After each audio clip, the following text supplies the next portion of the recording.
Ok, entonces les comentaba dos ejemplos, uno el de la Universidad de Antioquia, donde hablan muy bien, describen un poco el tema de la investigación con las relaciones con el territorio y cómo eso además contribuye a resolver una cantidad de problemas y cómo eso además se coloca en un formato que es asequible, comprensible para la gente del común, es claramente con una intencionalidad también de pues, mostrar una institución que tiene unas fortalezas.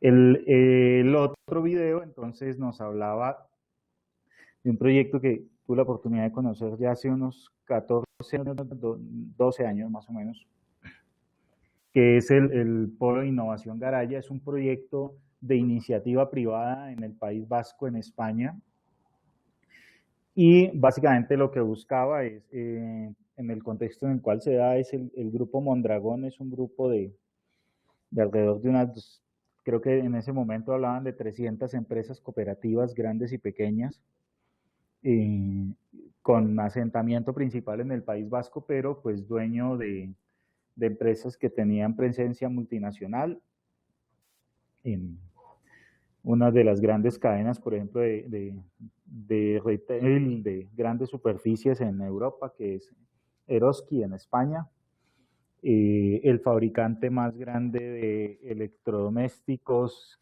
en España, que es Fagor, y uno de los más grandes de Europa.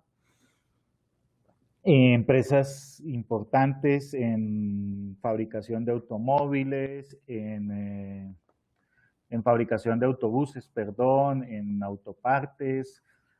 En ese momento tenían 7, 8 centros de investigación, una universidad, y entonces en ese ejercicio ellos como iniciativa privada estaban creando lo que ellos llamaron el Polo de Innovación de Garaya, que era la intencionalidad de ubicar en un mismo lote, en un mismo local, en un mismo conjunto específico del territorio, buena parte de las actividades de investigación y desarrollo de todo el grupo, pero además ofrecer un esquema de arrendamiento, es decir, de brindar acceso a espacios para que otras empresas que quisiesen acceder a esos espacios, pues lo pudieran hacer, y obviamente en un modelo de negocio, es decir,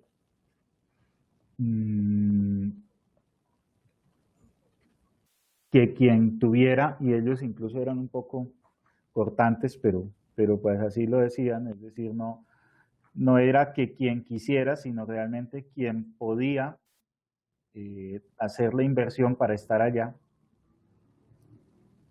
podía ingresar al polo de innovación y comprar un terreno o alquilar un espacio, un edificio para hacer sus actividades de investigación y desarrollo integradas a las de muchas otras empresas.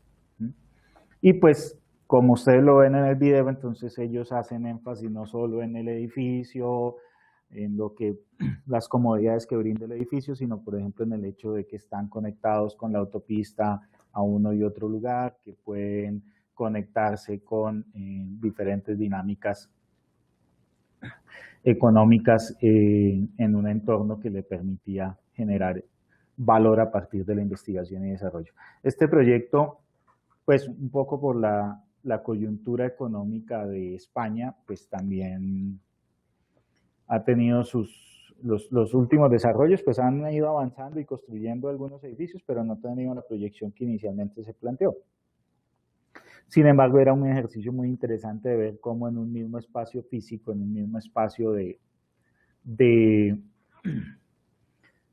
una localidad, para que tener una dimensión que también es clave, o sea, el pueblo de Mondragón, donde se ubica el polo de innovación, es una ciudad muy pequeña, es una ciudad de 20.000 habitantes, o era en esa época una ciudad de 20.000 habitantes, pero en esa ciudad trabajaban 35.000 personas, es decir, diariamente alrededor de unas 25.000 personas, o entre 20 y 25.000 personas, se desplazaban de otras ciudades cercanas a la ciudad de Mondragón para trabajar, para estudiar, para generar su actividad. Entonces, esa es una muestra de cómo ellos pues, lo planteaban y cómo efectivamente eso tenía un significado con las dinámicas del territorio. Bien. Entonces, estos son ejemplos, esto como les digo, también están ahí en el espacio del curso publicados estos videos, y ahí creo que otro, no recuerdo bien, de temas más pensados en la lógica, por ejemplo, del rol del Estado. Y voy a cortar un poquito, a saltarme un tema, un momento que tiene que ver precisamente con el rol del Estado. Uno de los puntos críticos de todo esto es que es precisamente un juego de roles lo que se configura entre los diversos actores del sistema. Entonces, usted encuentra de alguna manera que existen pues, los típicos descritos en los diversos teorías, universidad, empresa, Estado, y cómo entonces estos actores se integran, interactúan, y entonces en la dinámica que eso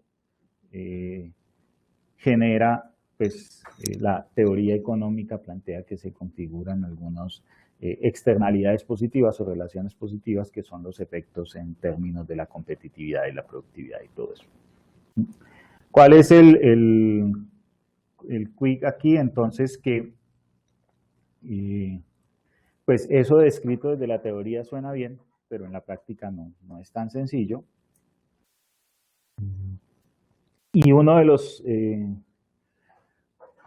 elementos que se han utilizado para tratar de dinamizar estas lógicas de integrar diversos actores son las técnicas o ejercicios de prospectiva territorial, sectorial y otras. Permítame un segundo, yo hago aquí un tema para poder habilitar la presentación.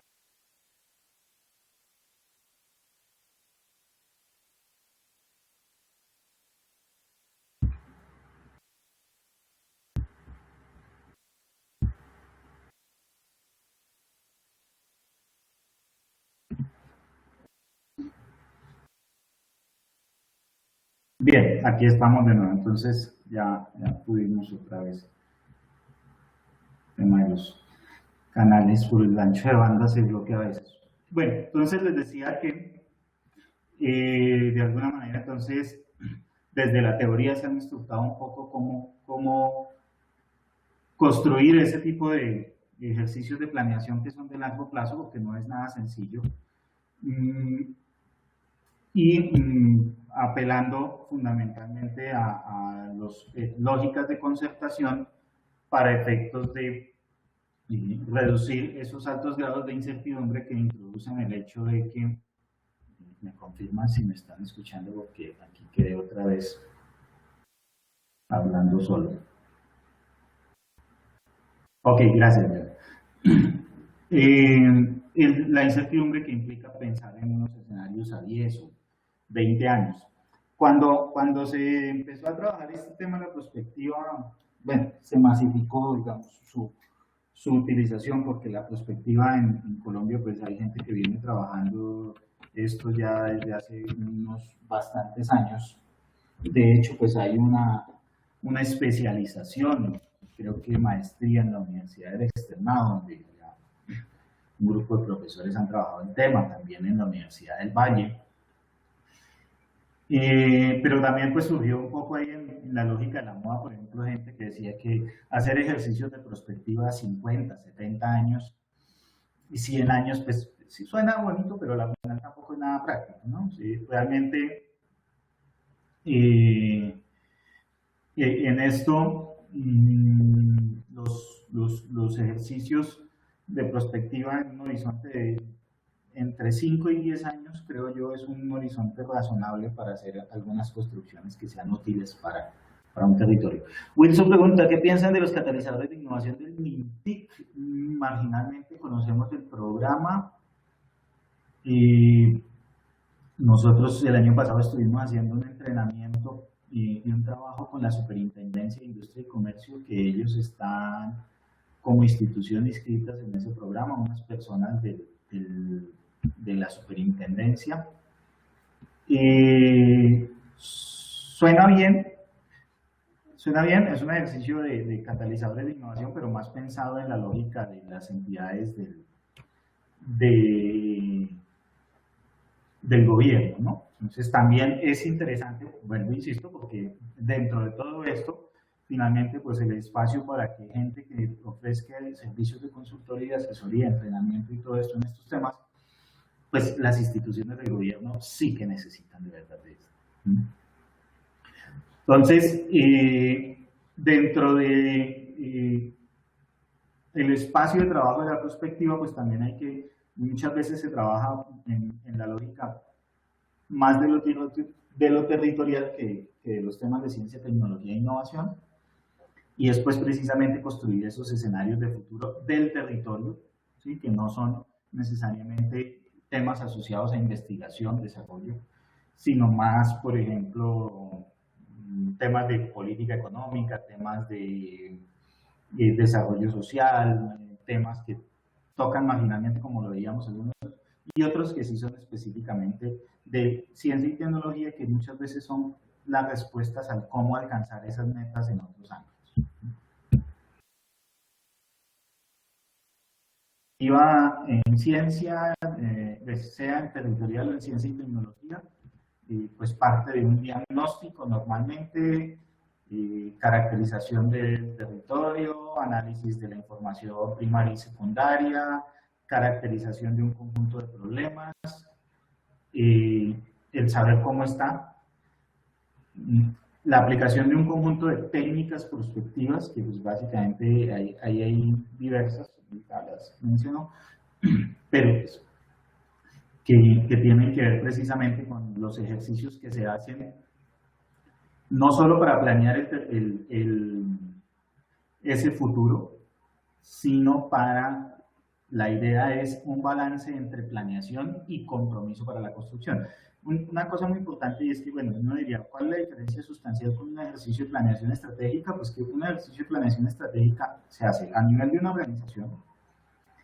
El compromiso de echarlo adelante, pues si hay un dueño de la empresa y es un mandato, entonces no entraría uno mucho en la discusión si al dueño le parece o no le parece, o no, simplemente si el dueño decide, o los dueños, o los socios de la empresa deciden que ese es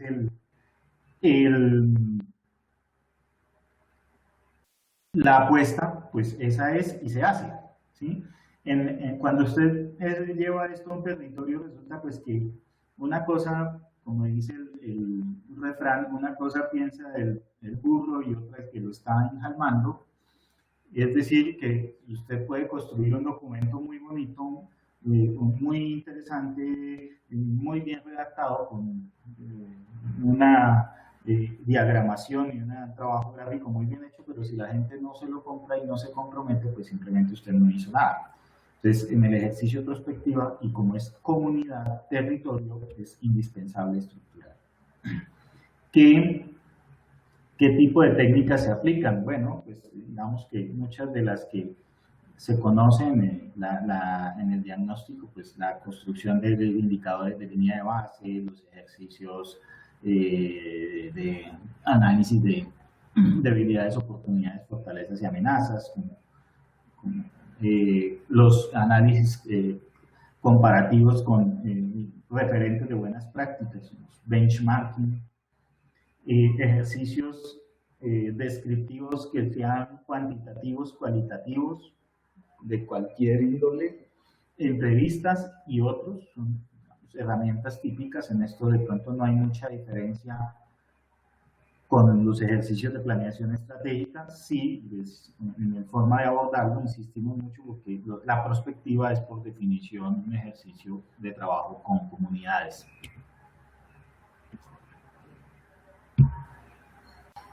Y, como les decía, entonces las técnicas prospectivas buscan de alguna manera construir escenarios de futuro y empoderar y comprometer a los actores para que efectivamente esos escenarios de futuro se construyan y se lleven a la práctica.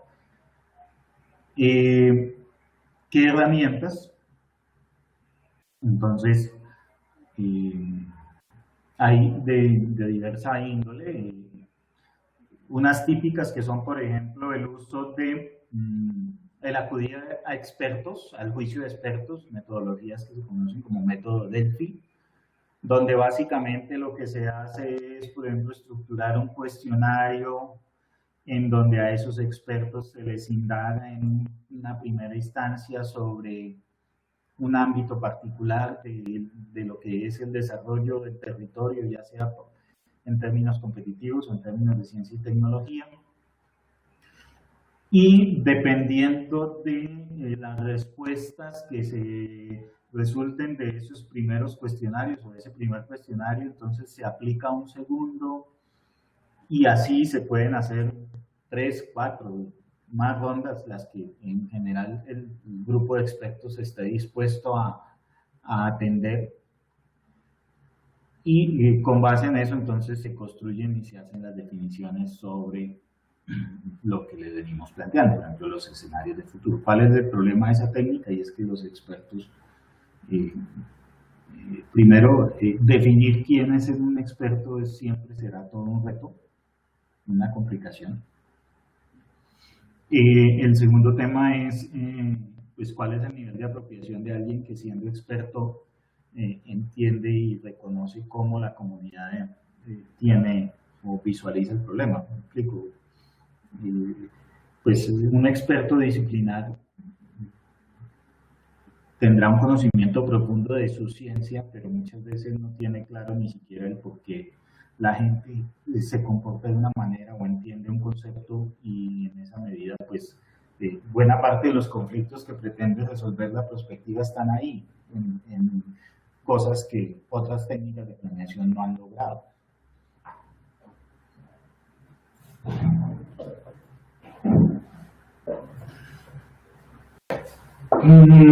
Otros métodos que tienen que ver con normalmente en un ejercicio de perspectiva, entonces hay mucho taller con comunidad, y recoger información de la gente, recoger sus expresiones, que la gente vea expresado en lo que se va construyendo, tanto en escenarios como en mecanismos de empoderamiento, lo que dijeron en tal taller, o lo que expresaron, o el sentir. Obviamente en la lógica de construcción colectiva, entonces pues también se aplican ejercicios de priorización con base en mecanismos cuasi democráticos, ¿sí? Entonces, lo que la mayoría diga, lo que la mayoría esté dispuesto a. En eso también a veces pues, entra también, o se pueden combinar, ¿no? Pues, digamos, de la visión de los expertos se retroalimenta con la visión de las comunidades, del trabajo en talleres, y a partir de ahí se encuentran puntos en común. Las técnicas de perspectiva también pueden acudir a herramientas de modelado matemático y a herramientas que algunos del área de ingeniería conocen como la dinámica de sistemas. Básicamente pues, es, digamos, muy similar en términos de propósito, es decir, a partir de el uso de estas herramientas, construir escenarios. Y pues las técnicas de modelado matemático permiten de alguna manera validar la viabilidad o el comportamiento de variables asociadas a esos escenarios, de tal suerte que sin que sean pues exactitud lo que generan, sí permiten eventualmente hacer algunas proyecciones para efectos, por ejemplo, de corregir efectos que son típicos en el ejercicio, por ejemplo, de construcción con comunidades colectivas, o incluso en el tema de expertos. Me explico. Yo les decía en la sesión pasada que, si no recuerdo, que encontré, por ejemplo, un documento de Honda Tolima, donde decía que iban a ser una región líder en el desarrollo de software. Y pues más allá de ser una declaración bonita y que eventualmente usted con ese discurso pueda comprometer a algunas personas, pues si usted le incorpora elementos matemáticos a eso y digamos que dentro de eso lo que descubre es que efectivamente para que un propósito como ese de una ciudad que no tiene vocación de desarrollo de software, que no tiene universidades, que tiene serias debilidades en cuanto a diferentes elementos que no permitirían que ese fuese un modelo de desarrollo viable o que uno podría inferir o tener la percepción de que ese modelo de desarrollo basado en la industria del software para Honda Tolima no es así como muy realista, pues el modelado matemático le puede a usted dirimir esas dudas, ¿sí? La econometría y cosas de ese tipo. Y los ejercicios de construcción de esa visión prospectiva de largo plazo, pues también hay algunas técnicas que tienen que ver con la redacción, pero que también tienen que ver un poco con el trabajo del colectivo. Pues normalmente una visión prospectiva es una descripción larga y detallada de lo que es el escenario que se pretende construir. ¿Sí? Pues, ahí. Y bueno, digamos que ahí complementando entonces ese tema de construir confianza y compromiso es un tema crítico en los ejercicios de las técnicas de prospectiva. ¿Por qué?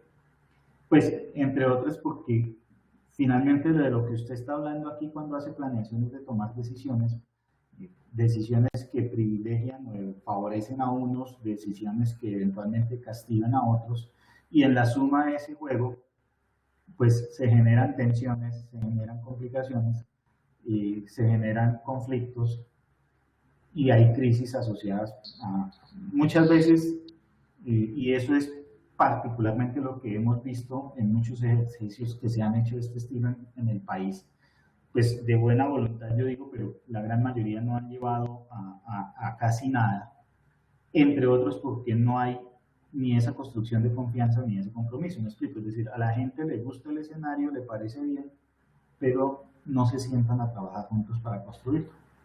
¿Sí? Los actores de un territorio no se sienten. Entonces, se construye un documento muy bonito, se le entrega a todo el mundo, se le parece chévere. Cuando usted va y vuelve a los 2 años no han hecho nada porque es que aquí el que tiene que liderar es fulano, es que al que le toca hacer es al otro, es que a mí que me piden si es que usted tampoco ha hecho. ¿Sí? Entonces, buena parte de tanto las agendas de trabajo en prospectiva agrícolas que el Ministerio de Agricultura, valga la redundancia, financió, como las agendas departamentales, como los planes prospectivos nacionales, no han evolucionado.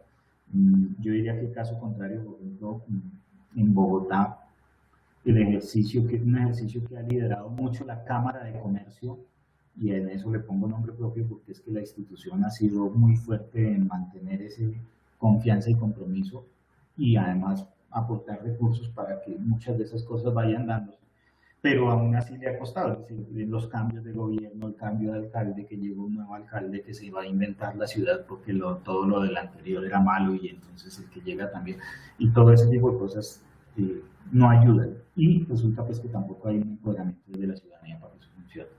Leslie nos dice, para aplicar dinámica de sistemas necesariamente tendrían que ser diagramas de causalidad, los cuales tienen... Sí, todo eso, qué bueno, Leslie, que conoces ese tipo de técnicas. Sí, de eso estamos hablando. Ahora, curiosamente, ese tipo de técnica asociada a dinámica de sistemas para prospectiva en Colombia poco se usa. Y los prospectistas en Colombia le huyen a la matemática. La gente que trabaja eso. ¿Sí? Y nosotros no, pues nos gusta, entendemos y eventualmente si saliese una oportunidad podríamos hacerlo, pero no es nuestro core de trabajo como consultor. Pero sí dentro de lo que hemos visto es un tema muy interesante y creo que es una carencia también crítica porque es que finalmente el modelado matemático sin pretender adivinar el futuro, pero sí le aporta algunos elementos de coherencia entre lo que se dice que se quiere hacer y lo que efectivamente se puede hacer, o por lo menos los esfuerzos que hay que abordar para alcanzar una meta, una visión. ¿Quién hace prospectiva con dinámica de sistemas que yo conozca, nadie. De pronto, no, mentiras. Sí hay un agente en Medellín, creo que la persona se llama Lucio Henao, que es un consultor que trabaja temas de prospectiva en el sector eléctrico, y él sí ha aplicado algunas técnicas de ese estilo. Y de resto, no. O sea, en general la gente que está trabajando en prospectiva, incluso la gente que está trabajando en prospectiva, buena parte son de la sociología, de la psicología, de las ciencias sociales en esto.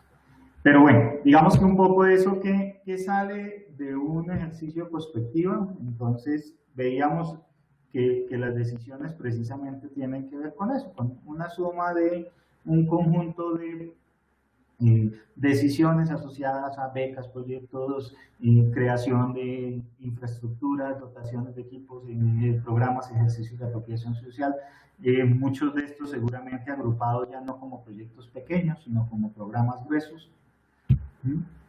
Y bueno, todo eso entonces conectado con escenarios de futuro, es decir, de alguna manera también. Aquí esto se conecta mucho, por ejemplo, con marco lógico. Para los que trabajan marco lógico, es decir, después de que defines el escenario, el cómo logras, pues empiezas a hacer árbol de problemas, árbol de objetivos, estructuración de proyectos en esa lógica. Son técnicas complementarias. Ejemplos que tenemos, esto es Departamento de Nariño. Y entonces ellos conectan, por ejemplo, otros ejercicios como el de la visión de Colombia 2032, no sé de dónde lo obtuvieron, no sé si es que ellos digamos, dentro de su ejercicio lo construyeron. Esto ha dado también para cosas un poco ridículas. Resulta que con ocasión de que dentro de 2 años es el 200 aniversario de la batalla de Boyacá, hace como 8 años se hicieron ejercicios de prospectiva y resulta que había Colciencias haciendo un ejercicio a 2020 y la Presidencia de la República haciendo uno a 2019. Para lo mismo, para el mismo propósito. Entonces es una cosa medio ridícula de andar haciendo esto 2 veces, porque además los ejercicios de prospectiva son costosos. O sea, mientras usted en un ejercicio de planeación estratégica típica contrata a un consultor, acopia información y él solito se puede sentar a hacer eso, y pues, puede que lo haga participativo. Pues usted en un ejercicio de estos, pues nomás un taller en una región, juntando 20, 50 personas vale un dinero. Y si usted habla de ciencia y tecnología para el departamento de Nariño, perfectamente eso necesitó 10, 8, 10 talleres. Eso es una logística importante. Más la cantidad de material, y entonces se necesita más gente para hacer este tipo de ejercicios. Pero bueno, este ejemplo me gusta porque también pretenden articular diferentes ejercicios de planeación. Entonces, articulan de un lado la visión país, la visión departamental, el plan de desarrollo como un contexto de más corto plazo y la visión de la ciencia y la tecnología. Este fue hecho en 2012 para 2032, 20 años después. Y pues construyen esta visión. En este caso la visión es, digamos, un poco escueta en su definición, pero bueno, quiero mostrar un poco esas conexidades de cómo a partir de diferentes escenarios entonces se va construyendo, por ejemplo, en este caso, la territorial, la visión del territorio, en visión de Nariño 2032, en la parte superior derecha, y conexo con eso la visión de la ciencia y la tecnología, que era lo que les decía. Entonces se conecta un poco el qué se quiere lograr con el cómo se quiere lograr. Esto es de Boyacá. En los ejercicios de prospectiva, algunas de las técnicas comúnmente acuden a plantear lo que podría ser 4 diferentes escenarios, en algunos casos, en una lógica un poco, pues yo no le hallo mucho el sentido a que lo hagan, pues porque, por ejemplo, si usted escribe, si usted lee estos 4 escenarios, pues es claramente uno que es el escenario ideal y los otros pues son escenarios poco atractivos. Entonces, pues, usted pone a la gente a decirle cuál de estos 4 quiere, pues suena a propaganda de multinivel cuando le dicen cuánto se quiere ganar usted trabajando aquí. Pero, digamos que el ejercicio de construir estos múltiples escenarios es sí mostrar de alguna manera que dependiendo de las decisiones que se tomen, dependiendo de las conductas que se aborden, dependiendo de cómo de una u otra manera se integren los actores para alcanzar un propósito, entonces ese escenario ideal se puede distorsionar. Y en este caso, por ejemplo, en el ejercicio de Boyacá 2022, asociado a ciencia y tecnología, entonces en 10 años se ve un escenario ideal que dice ciencia y tecnología al servicio del desarrollo regional y todo como muy interesante en su definición, pero también hay un escenario donde dice como que en 10 años de pronto apenas estaremos despegando. Y simple y sencillamente, por ejemplo, hemos formado personas, ¿sí? Pero todavía nos falta consolidar relaciones para la innovación, generar difundir conocimiento, ¿sí? Entonces, ese tipo es, en el caso de Boyacá lo definieron como un escenario intermedio. Otros 2 escenarios donde la cosa no es nada alentadora, simplemente Boyacá ha generado escaso capital humano y avanzado en ciencia y tecnología, entonces, pues, suena como muy poco esfuerzo, y el último, pues sí es poco alentador. Y claro, Andrea, pues precisamente el tema de prospectiva está también dentro de los ámbitos de todo ejercicio de planeación, la gestión del riesgo y las medidas preventivas frente a esos escenarios posibles. Aunque aquí mucho de esto es tratar, esta es una técnica de construcción de visión de escenarios, en donde básicamente lo que pretende es decir, si no hacemos nada, esto puede pasar. Que también eso es una cosa importante, ¿no? En planeación, la alternativa nula es no hacer nada, es una opción. O no implementar mayor esfuerzo. Entonces, pues, digamos, esta técnica muestra 4 escenarios diferentes. Todo esto lo muestro, pues este no es un curso, digamos, las técnicas de prospectiva, como les digo, incluso son objeto de una especialización y de una maestría en la Universidad de Externado, y creo que en Medellín, en el CEIPA y en otras instituciones tienen programas de posgrado asociados a esto, pero digamos que a uno como consultor, primero entender qué es eso cuando a uno le hablan de prospectiva, entonces uno ya en el chip, ok, largo plazo. ¿Sí? ¿Cuándo se hizo el ejercicio? ¿Cuándo estaba previsto? También que opera por escenarios y puntualmente que de alguna manera el ejercicio de prospectiva involucró trabajo con comunidad y que los resultados de esa, que efectivamente esos escenarios se construyan y que efectivamente esos resultados se obtengan, depende en mucho de que haya gente empoderada empujando para allá, para esa visión, por ejemplo, que se Leslie nos dice, es otra concepción de prospectiva, no sé si puedes ampliar el comentario, Leslie, o sea, si tienes otra, o si esta es alterna, o si... Pero chévere, porque estamos ahí. Ahora, como consultor, bueno, si digamos yo ya tengo temas, soy hábil en formular proyectos, pues entonces yo me conecto con estas lógicas.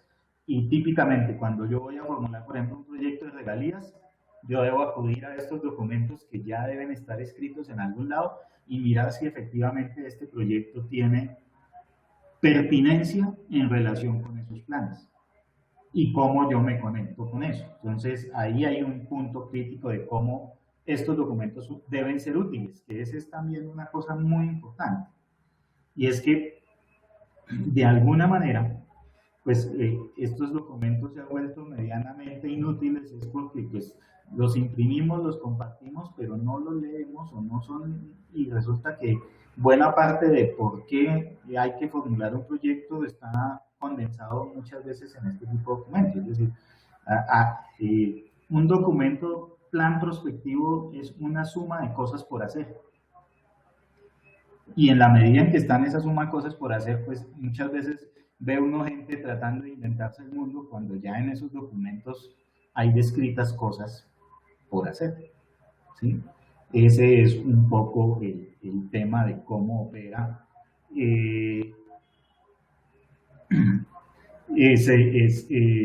Claro, gracias, Lely. Efectivamente, ¿sí? Entonces, hay como dos cosas con lo que plantea Andrea y Lely que son interesantes. Es que, pues imagínense, si en un escenario de planeación de 1 a 5 años a uno le toca hacer ajustes porque hay múltiples imponderables, porque hay múltiples situaciones que usted no controla, porque hay contingencias que le obligaron a cambiar el plan, porque de pronto a usted le fue muy bien y entonces cumplió el plan a 5 años, lo cumplió en 2. Pues imagínense a 10 o 20 años si hay que tomar esas medidas preventivas, por llamarlo de alguna manera. En general, cualquier plan prospectivo pues tiene unas condiciones, entre otras, muy importantes, y es que debe tener algún tipo de seguimiento para que funcione, ¿sí? O sea, yo no hago un plan a 10 años y me siento a esperar que pasen los 10 años a ver si efectivamente se cumplió o no se cumplió. Entonces, eso, si eso no lo hago, pues obviamente parte de esos mecanismos, y Fabián también que ha trabajado mucho en proyectos, entonces ahí los mecanismos de monitoreo, seguimiento, control, sí que son relevantes para efectos de que, imagínense, un ejercicio de planeación a 10 o 20 años de un fruto positivo. Cuando yo estuve en el País Vasco, la gente del grupo Mondragón tenían una posición totalmente contraria a esto. Decían, eso no sirve para nada. La perspectiva, eso de 5 años, de 10 años, eso es una mentira. Nos decían en ese momento. Nosotros nos juntamos una vez al año, miramos qué hicimos, miramos tendencias y trazamos decisiones para el año siguiente. Y así vamos. Entonces, pues como todo también tiene sus contradictores. Aquí se ha adoptado como una práctica muy, y yo le veo digamos como puntos positivos. Es que o sea, no es juego, porque es que también a veces se asume como un juego, como adivinar el futuro, como, ¿sí? Pero sentarse usted en una empresa, en una institución, en una universidad o en un territorio a decir, venga, en 10 años esto cómo irá a ser. Y el solo hecho de conectarse usted con lo que se está moviendo en el entorno, con lo que son las nuevas tendencias en ciencia, en investigación, en las nuevas tecnologías emergentes, con las señales que el entorno está mandando y que usted dice, miércoles, ¿esto qué va a pasar? Ya a usted lo pone en una lógica diferente. Yo por lo menos tengo la idea que la investigación en las universidades debería ser no para atender los problemas de hoy, sino para atender los problemas que van a haber dentro de 5 o 10 años. ¿Por qué? Porque, pues, como la investigación se demora en generar resultados, y resulta que yo investigando los problemas investigando posibles reacciones a una situación que está pasando hoy, de forma particular hoy, y pues que necesita además una solución para allá, pues cuando yo tenga los resultados eso ya no va a ser problema. Alguien más lo habrá resuelto. Entonces, ese es para eso aporta mucho eso. Y en las empresas también. O sea, cuando usted le pregunta a la gente ¿Cómo va a ser su empresa en 5 años? Pues no, si ni siquiera sé cómo va a ser en un año, menos en 5, menos en 10. Pero cuestionarse sobre eso es crítico. Entender, a ver, hoy por hoy, impuestos a las bolsas plásticas. Varios restaurantes dijeron que ya no van a ofrecer pitillos y no van a... Ya. Y resulta que en el país hay varias empresas que solo fabrican o que su producto importante es pitillos de los que utilizamos para tomar gaseosa. Pues hoy están vendiendo y de pronto dentro de un año van a seguir vendiendo, pero en 5 seguramente ya no va a haber negocio para los pitillos. Y resulta que yo me paro a decir, ah, no, esperemos a ver que eso pase y tomamos decisiones. No, yo ya debería estar pensando en cómo me voy a reconvertir mi negocio porque en un futuro ese producto no va a existir. ¿Mm?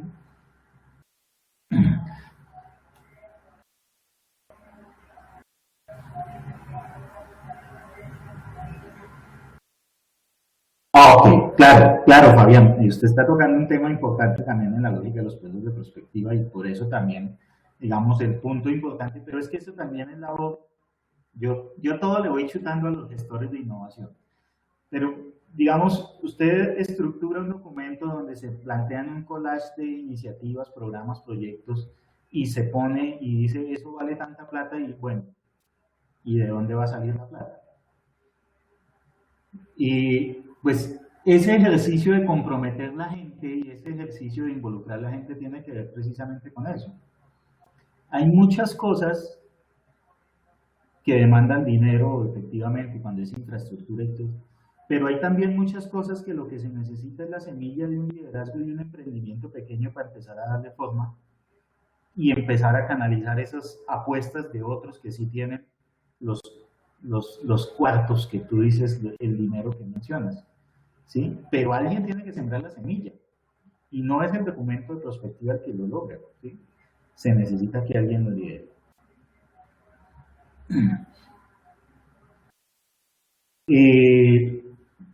Claro, sí, pues digamos, yo hoy, si yo hoy estoy planeando qué va a hacer Trump en sus primeros 6 meses para tomar decisiones, pues eso, digamos, es contingencia. Pero empresas grandes seguramente ya están pensando en cuál va a ser el escenario de Estados Unidos después de Donald Trump. ¿Sí? Porque ahorita el chaparrón hay que soportarlo, pero ¿qué va a pasar? Y ese tipo de cosas, y en todas las dimensiones del comercio. Ahora, en ciencia y tecnología sí que es importante. ¿Por qué? Porque hay señales asociadas a los procesos de investigación que se conocen, la literatura que se publica, los artículos que se publican, que a mí me pueden decir, mire, es muy posible que en 3 años haya una vacuna o una cura para el SIDA. En X tiempo hay gente que ya está muy cerca de tener una cura para determinadas enfermedades. En tantos años será posible hacer minería en el espacio y entonces la explotación minera en el planeta Tierra va a cambiar significativamente. ¿Sí? Entonces, eso precisamente de eso se trata. Si lo hago en una empresa, ahora, esto no me lo van a comprar todos los días, pues sí, no son consultorías que me estén comprando todos los días. Pero digamos en un ejercicio, por ejemplo, típico de planeación, uno va a hacer el feedback con la gente y decirle, mire, ahí hay unas señales de que este negocio va para allá, de que este negocio va para allá. Entonces, que empiece a tomar medidas. ¿Sí? Y efectivamente, de hecho, dentro de lo que me menciona Fabián, Blockbuster con un tema de video, la relojería suiza, también digamos que con técnicas de prospectiva es que precisamente empresas como Nokia migraron a la electrónica y a la telefonía después de ser una empresa maderera, ¿sí? Es decir, ahí hay unos temas interesantes, pero vuelve también muy importante, y es que los documentos no resuelven problemas en sentido estricto, ¿sí? Y Entonces, en este juego de actores, yo lo menciono aquí simplemente ¿por qué? Porque es que si alguien ha jugado uno de esos juegos de rol donde uno va y o participa en fin, los calabozos y dragones y todo ese tipo de juegos que existieron en una época, ahora no son tan comunes. Pero, ¿cuál es el cuento aquí? En este juego de actores, primero, hay información incompleta, es decir, muchas veces usted sale y cree que las cosas son de una manera, pero las estadísticas dicen una cosa y usted va al campo y eso se comporta de una manera distinta. Usted está lidiando con gente y en la medida en que está lidiando con gente, las personas son proactivas, líderes, pero también hay envidiosos, también hay personas que tienen mayor o menor aversión al riesgo y en ese sentido eh, están más o menos dispuestas a hacer apuestas o efectivamente lo que mencionas, tienen asimetrías de información, es decir, el uno sabe lo que el otro no, o sea, esto es real. Yo creo que ese es un punto crítico de por qué la teoría sobre integración universidad, empresa, Estado no funciona y además no funciona diría, ni aquí ni en muchas partes. Y cuando alguna vez haciendo un ejercicio encontré lecturas de Suecia, de Dinamarca y de Holanda y la queja era la misma, es que la universidad no se integra con la empresa y con el Estado y que no hay integración. Sí, y esto no pasa mucho. Y resulta que es que en este juego de actores, en la medida en que la gente tiene informaciones distintas y asimetrías, hay juegos de conveniencia, hay intereses, hay actitudes, pues esto no es tan sencillo como juntar los puntos y ya está, sino que hay definitivamente puntos que son muy difíciles de juntar. Mencionaban los catalizadores de innovación hace un momento y creo que finalmente el ejercicio de ser consultor también tiene que ver con esa palabra. Ser el catalizador, ser el quien va llevando los mensajes, el quien va conectando a la gente, el que va sentando a tomarse tinto a unos y a otros, el que va entendiendo también esos currículos ocultos, esos mensajes ocultos, esas asimetrías de información y las potencia para bien o para mal, porque también a veces hay que decirlo, en algunos casos la carencia de información puede ser conveniente para que las cosas prosperen. ¿Sí? Entonces, todo eso y pues entonces en el juego de actores un actor más, y de hecho así lo reconocen. Una cosa bien importante dentro de los mensajes, por ejemplo, que he visto que a nivel teórico describen sistemas de innovación, y cuando los comparo con el caso local, pues empiezo a encontrar algunas explicaciones. Es algo que, por ejemplo, alguien que me habla, no recuerdo el autor ahora, pero describía el caso del Silicon Valley y lo describía como un escenario muy denso en actores. Me explico, es decir, hay montones de aceleradores de negocios, montones de gente de consultoría, montones de emprendedores, hay muchas empresas, están las universidades, están los centros de investigación, o sea, pero hay muchos, ¿sí? Y además incluso haciéndose competencia entre ellos, que es una cosa también crítica. Cuando usted mira el entorno local, entonces usted dice, el Centro de Investigación de la Palma Africana, CENIPAN, uno en todo el país. Y resulta que las hectáreas de palma que hay sembradas en el país son montones, son gremios poderosos, son gente, empresas grandes, y dependiendo todas de un único centro de investigación es medio ridículo. Y esto estamos hablando de un sector que se mueve grande, ¿sí? Y el centro de la industria del calzado se innova, es uno en el país. Y entonces, ese solo atiende prácticamente Bogotá porque pues, puede ejecutar proyectos en todo el país, pero seamos sinceros, esto en la práctica no funciona tampoco así a distancia. La investigación, desarrollo, transferencia de tecnología necesita también una cercanía física. Y resulta que cuando yo, por ejemplo, conocí el del sector gráfico, de la industria gráfica, que además creo que está en quiebra, pues, y tenía muchos problemas de capacidad para competir, para desarrollar y eso. Pero cuando yo hablaba con los actores de las empresas, los empresarios les decía, pues creen su propio centro. Dicen, no, pero es que ya existe uno, eso es prohibido crear otro centro de investigación. ¿Cómo así no ve que es que ese es uno solo? O sea, la gente tiene unas ideas preconcebidas de que solo puede existir un centro de investigación por sector. Y eso es mentira. Es más, pues el Grupo Mondragón, un grupo empresarial, tiene 7 para él solito.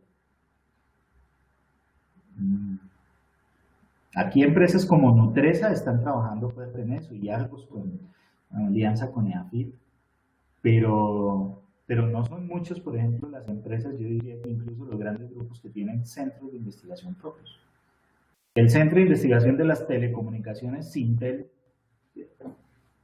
Claro, Movistar, Tigo y todos son socios de Sintel. Y pues sí, muy bien el ejercicio de que las empresas del sector se vuelvan socios de un centro, pero realmente una empresa tan grande como ETV, como Claro, como EPM, debería tener no uno, sino varios centros de investigación propios. Entonces, pero ojo con una cosa, Delvi, es que tú no necesitas permiso de Colciencias para crear un centro. A Colciencias le presentas unos documentos para obtener el reconocimiento como centro de investigación, pero tú no necesitas permiso de Colciencias para crearlo. ¿Sí? Entonces, eso también hay que tenerlo en cuenta. Y lo menciono sobre todo para el caso de, no, pero es que el financiamiento de un centro de investigación no puede depender de Colciencias, porque Colciencias es recurso estatal y lo que hace un centro de investigación es generar valor para moverse con múltiples actores. Sí, claro, al principio es importante y puede ser, pero de hecho Colciencias ya no está dando plata para los centros, o sea que si el incentivo para crear un centro es buscar los recursos de Colciencias, pues no. Los incentivos para crear un centro de investigación deben ser otros. Y hay posibilidades, y vale la pena, y además se necesita. ¿Sí? Pero es ese juego de actores. Entonces, insisto, un juego de actores que el ecosistema es poco denso en ese número de actores y se necesita más. Ahora, también hay que bajarse un poco que a veces creemos que un centro de investigación es un edificio y resulta que hoy por hoy eso puede ser 100% virtual.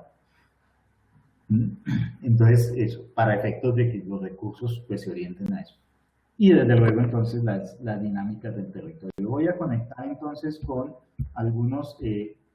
bueno, la figura del juego de roles que me gusta mucho es esta de que existía en algunas tiendas hace unos años y es donde efectivamente la gente tiene sus intereses, cada uno posa de diferentes actitudes, se juegan cartas por debajo y por encima. Es así. Y usted en la mitad, pues bueno, ¿usted qué puede hacer? Pues mucho, mucho a mí, porque finalmente en la medida en que hay intereses, hay gente que puede financiar, hay gente que puede promover, hay gente que puede ayudar. Bien.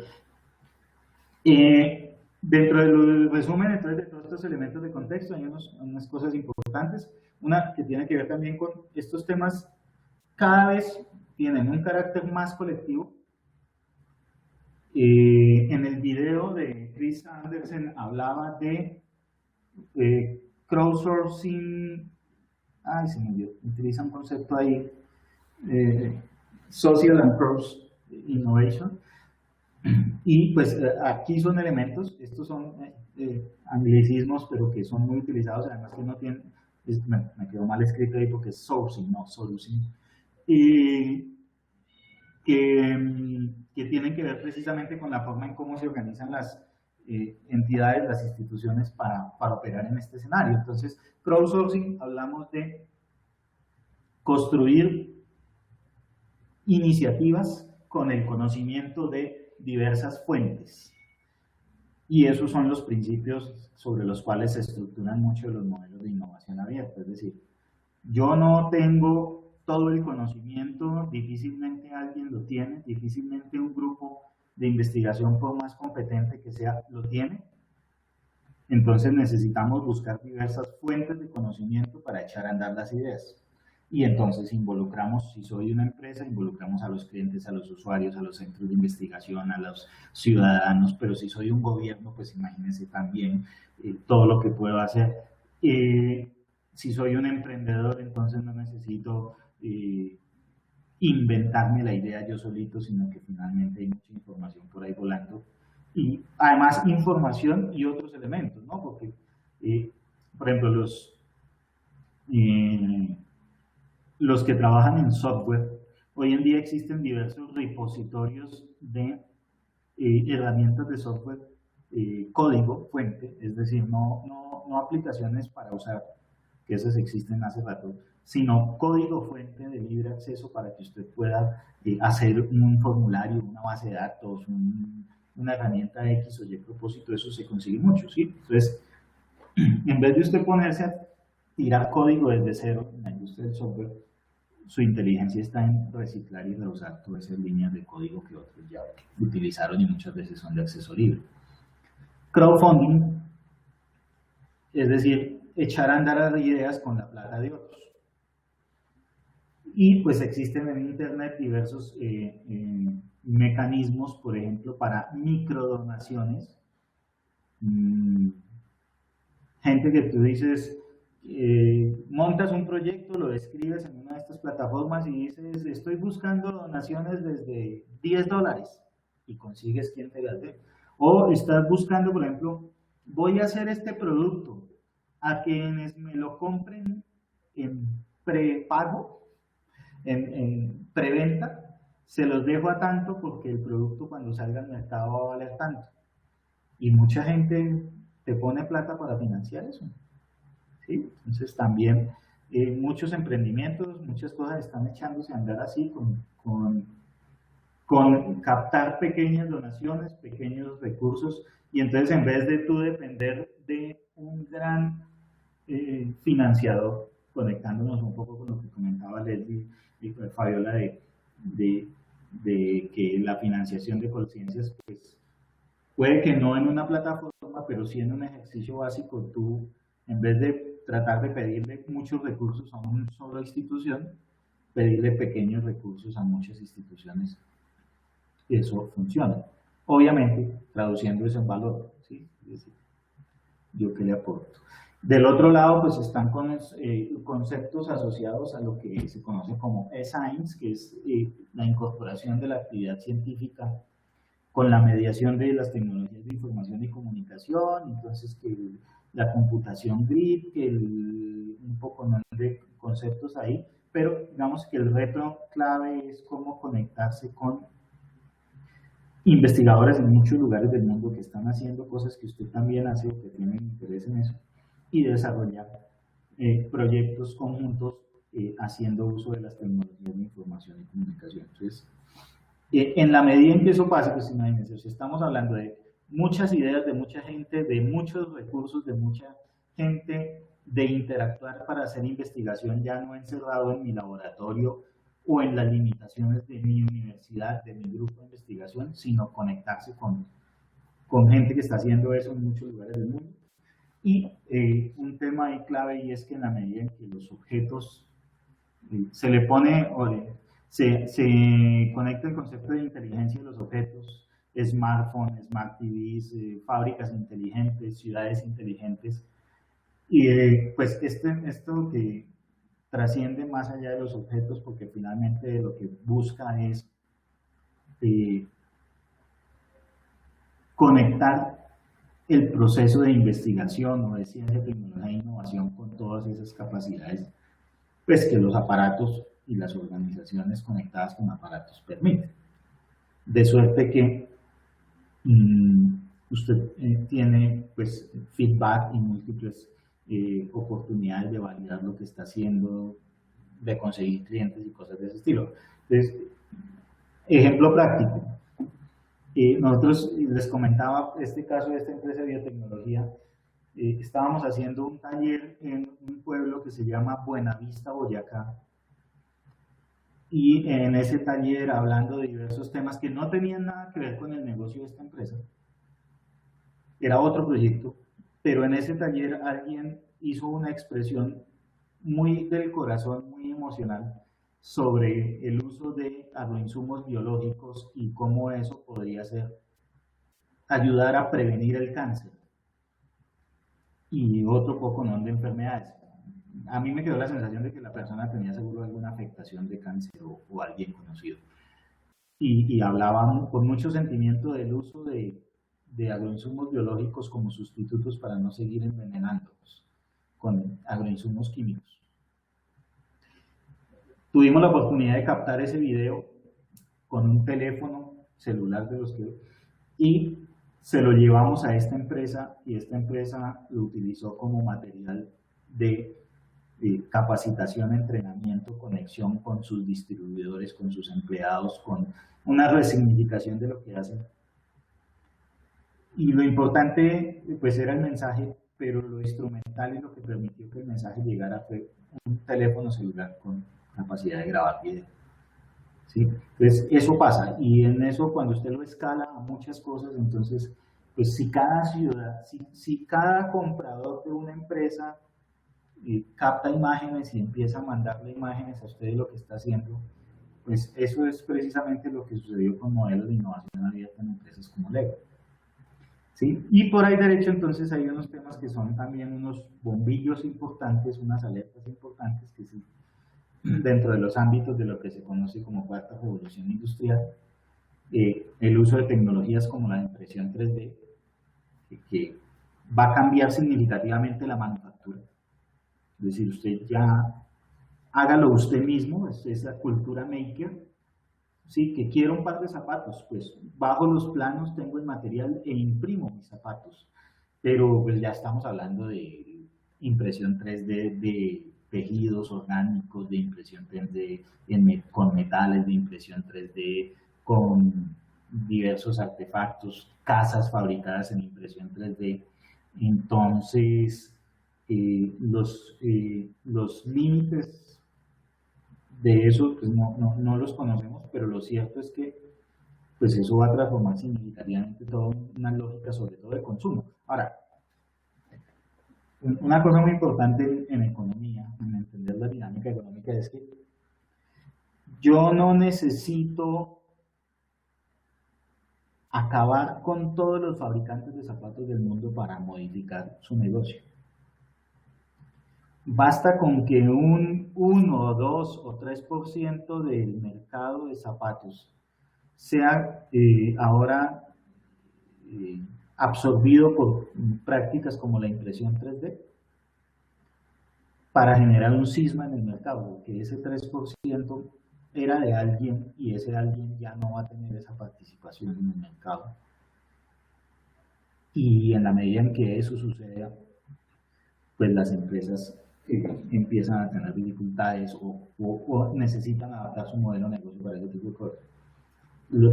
Hay gente que está muy pendiente de esto, por ejemplo, las empresas de logística que viven de trasladar contenedores de múltiples materiales manufacturados, ¿sí? Las navieras, los transportadores de carga. Y resulta que si efectivamente la gente empieza a fabricar sus propias cosas en casa, pues ya muchos bienes de consumo no van a tener sentido. Mucho de lo que se llama, por ejemplo, decoración para el hogar, floreros, muchas cosas que la gente compra en un home center y que ya no va a comprar porque muy posiblemente va a ser más interesante fabricándose en su propia casa con una impresora 3D y lo va a poder hacer. Entonces, eso además tiene, la cuarta revolución industrial tiene unas señales gigantescas de desempleo. En Europa, la cifra que manejan en Europa es de 7 millones de desempleados por efecto de la cuarta revolución industrial, creo que en los próximos 20 años o 10 años, 10 años. Entonces, no es una cosa menor. Y pues finalmente de eso se trata, de gente utilizando la tecnología de manera autónoma para crear sus propias cosas.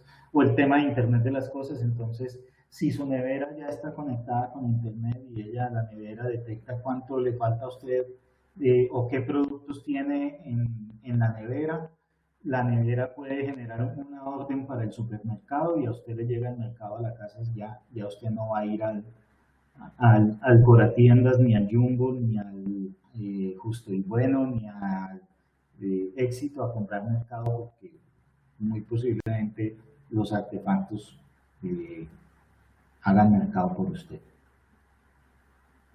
Sí, y eso suena futurista y suena como eso va a pasar en prospectiva. ¿En cuánto tiempo veremos eso?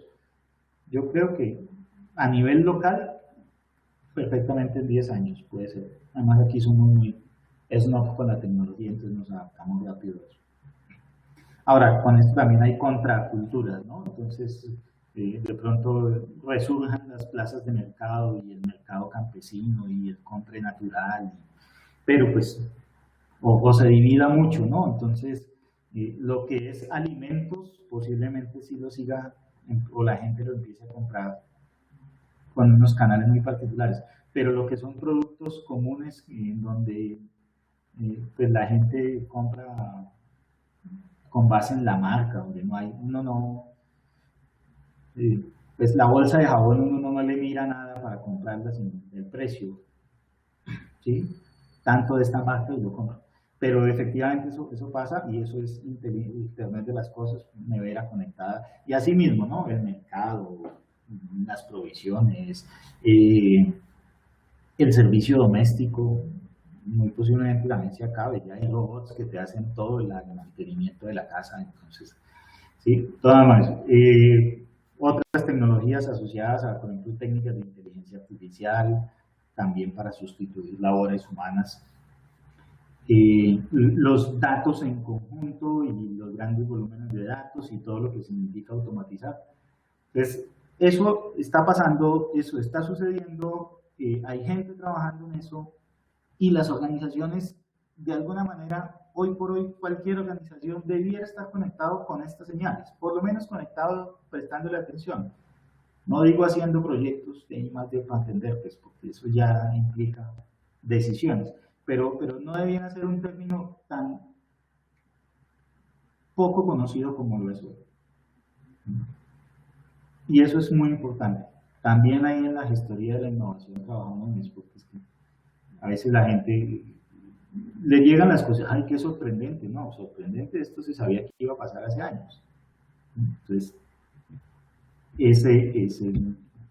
otros elementos que tienen que ver, un tema crítico y es los conceptos asociados a los bienes intangibles.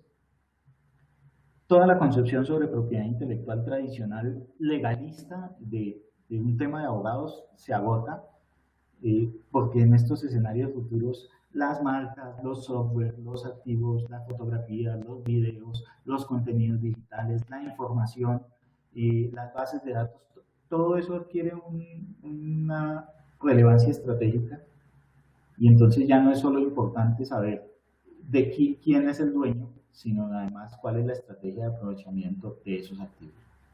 ¿Sí? Entonces la propiedad intelectual por ahí está metida en eso y una resignificación de esos conceptos, además porque van evolucionando también mucho. El acceso abierto, ¿sí? Entonces, lo que les decía, las charlas TED, el código libre, seguimos pagando licencias por uso de herramientas de computación que de pronto no deberíamos pagar. Eso es, y además, toda una serie de debates sobre, por ejemplo, en Norteamérica, en Inglaterra y en Europa hay unos debates muy fuertes. Hablábamos hace un momento de las bases de datos, de cómo accedo a esas bases de datos. Pues resulta que hay una pelea muy fuerte, pues porque los dueños de las bases de datos de información científica son prácticamente un oligopolio. Son 4, 5, 6 empresas en el mundo. Y pues hay una contracultura de decir, no, pues ¿cómo así? Eso es un negocio, se volvió un negocio de unos cuantos y el acceso al conocimiento científico debiera ser un derecho humano.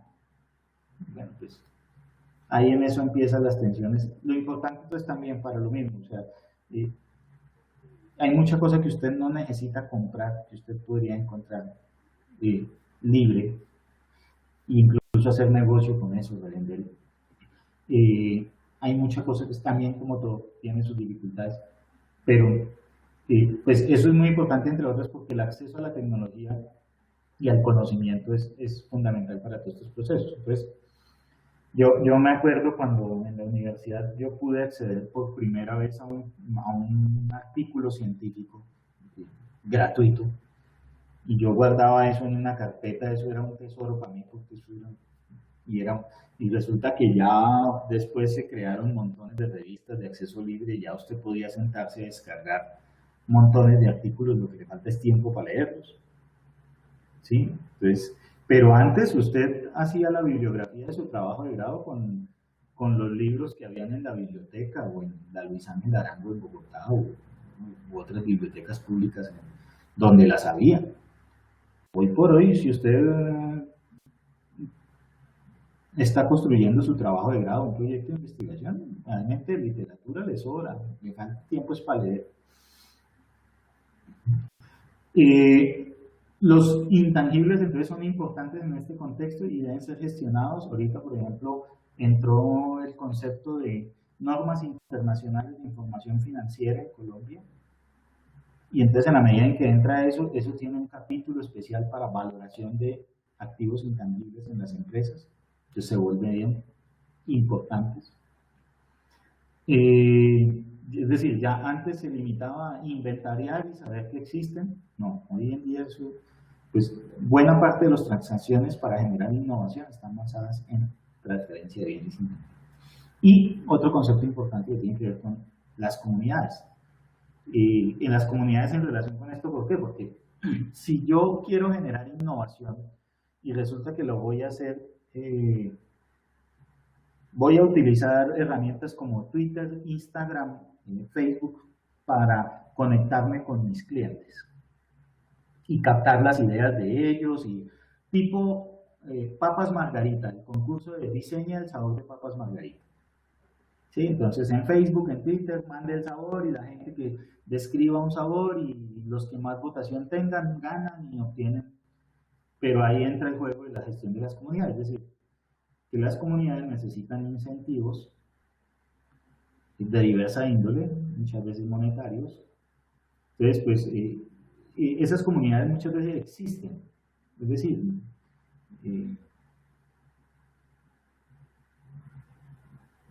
hay gente que es fiel a un producto, a una marca, que tiene identidad con una institución, así no necesariamente esté consumiendo los productos de esa institución o servicios de esa institución o interactuando con ese producto o servicio todo el tiempo. Tiene esa identidad. Dejar de gestionar eso es perder oportunidades. Gestionarlo implica desarrollar mecanismos para conectarse con ellos, herramientas de comunicación y meterle el tema de los incentivos. ¿Sí? Entonces, cuando usted ve por qué el software libre se desarrolla y hay productos como Mozilla que son libres, construidos por comunidades, ¿sí? Entonces, gestionar eso pues es relevante porque finalmente mucho del poder de generar información, construir y desarrollar está en eso. Pero pues ahí toca también tener algunos temas de cuáles son las reglas de juego, porque usted puede terminar en su comunidad construyendo su propio competidor o teniendo, por ejemplo, dificultades asociadas a el cómo voy yo en el negocio, ¿sí? La motivación. Bien, y finalmente, unos temas que vemos ahí, personalmente veo, que tienen que ver con algunas crisis institucionales. Pues lo pongo ahí en nombre, pero también lo pongo en duro, pero lo pongo en signo de interrogación, pues porque no tengo más allá de algunos elementos de percepción la certeza de que eso se vaya a dar, pero sí hay unas señales importantísimas de que eso puede suceder y tienen que ver, por ejemplo, con ámbitos como la formación profesional y el rol de las universidades.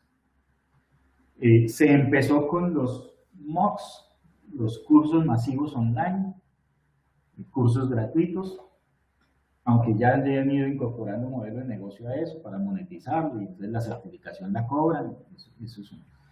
Pero ya hoy por hoy los de Open English, que son pues mercaderes del conocimiento, pero Entonces se metieron en el tema y están creando una escuela técnica para que usted aprenda a desarrollar, programar lenguajes de computación y generar autoempleo y ganar dinero con eso. También hay unos colombianos de una empresa que se llama Platzi, que tienen una plataforma de capacitación en esas tecnologías y les está yendo muy bien. Y en general hay muchos lugares en el mundo donde, por lo menos en ese ámbito particular de las tecnologías de información, yo le veo que eso le va a quitar mucho espacio a instituciones de educación superior que enseñan eso a nivel técnico y tecnológico. Y por ahí derecho, entonces ya también digamos que socialmente el modelo de título universitario, espacio reglado, la formalidad profesional entra en crisis.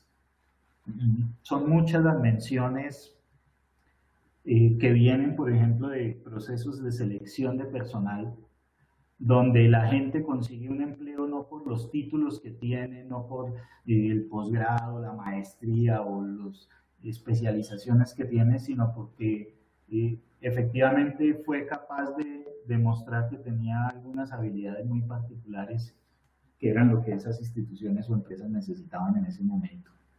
¿Sí?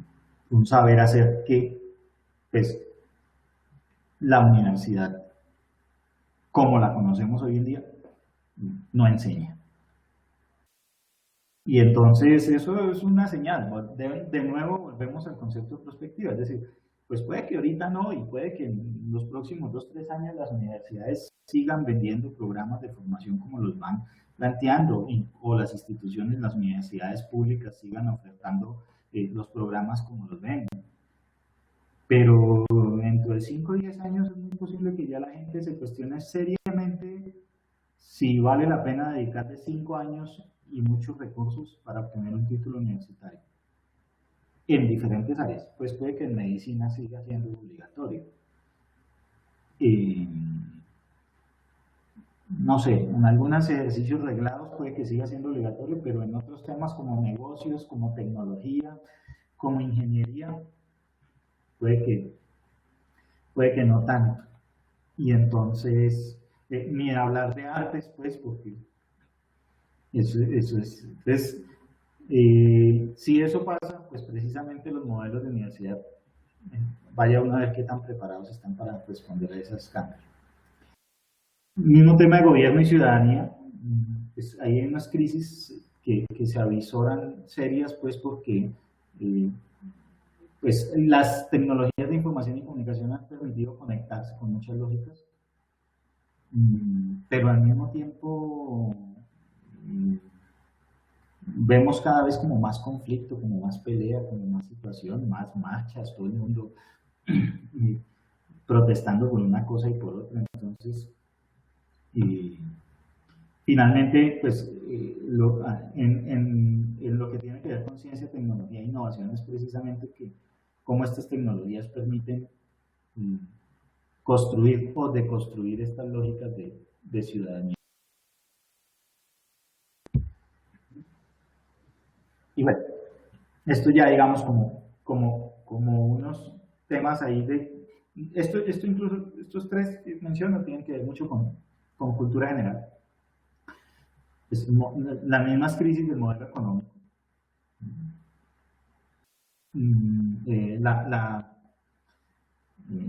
Temas como el cambio climático, temas como la conservación de la biodiversidad, temas como todas las lógicas ambientalistas, temas como los derechos, temas como esta cultura de los millennials que llaman y todo eso. Entonces, digamos de alguna manera gente que en sus relaciones laborales valora más que pueda trabajar desde su casa y sin que nadie, entre comillas, le friegue la vida y en un espacio sumamente informal.